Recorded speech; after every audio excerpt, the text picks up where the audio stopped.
vrai?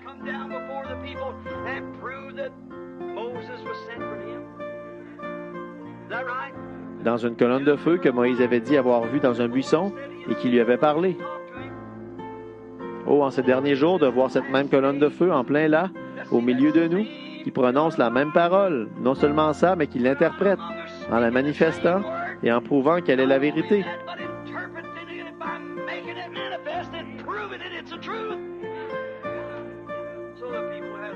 Donc, il n'y a aucun moyen pour les gens de ne pas croire, à moins que ce soit volontairement qu'ils veuillent le faire. Et dans ce cas, pour celui qui pêche volontairement après avoir reçu la connaissance de la vérité, il ne reste plus de sacrifice pour le péché. Remarquez, la même colonne de feu qui a été envoyée à Moïse et à Paul, lesquels ont écrit la Bible, est maintenant envoyée pour la révéler. La grâce de Dieu, le Dieu immuable, qui accomplit les promesses de Matthieu 28.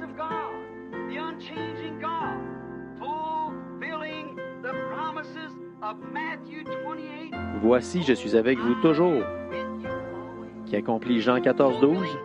Vous ferez aussi les œuvres que je fais, qui accomplit Luc 17, 28 à 29. Dans les derniers jours, le Fils de l'homme sera révélé. Voyez? Malachie 4. Voici, je vous envoie Élie le prophète qui ramènera la foi des gens à la parole originelle. Voyez? De quelle façon? Voyez? Oh là là! Il est mort pour se révéler à nous. Maintenant, mourons à nous-mêmes pour le révéler aux autres. Mourons aux traditions, et tout pour le révéler à l'autre. Mourons aux dénominations pour le révéler aux autres. Remarquez, le vieux temple renfermait la gloire de la Shekinah, et la lumière de la Shekinah était sur la parole. La parole est une semence. Elle a produit les pains de proposition destinés uniquement aux croyants.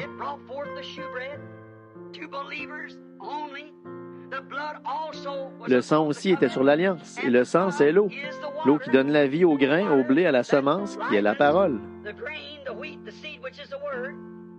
Comme Jésus l'a dit, de même que Moïse éleva le serpent d'airain, et il a aussi dit, Dieu a tant aimé le monde qu'il a donné son Fils unique. Quiconque croit en lui ne périra pas. Moïse a frappé le rocher dans le désert pour sauver un peuple qui périssait ou pour faire jaillir l'eau. Dieu a frappé Jésus pour faire jaillir de lui l'Esprit pour un peuple qui périssait. Le sang est sorti de lui, c'est-à-dire l'eau de la purification par la parole.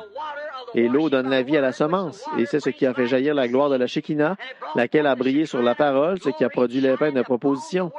Et les pains de proposition, c'était seulement pour un peuple choisi. Oui. Pas vrai?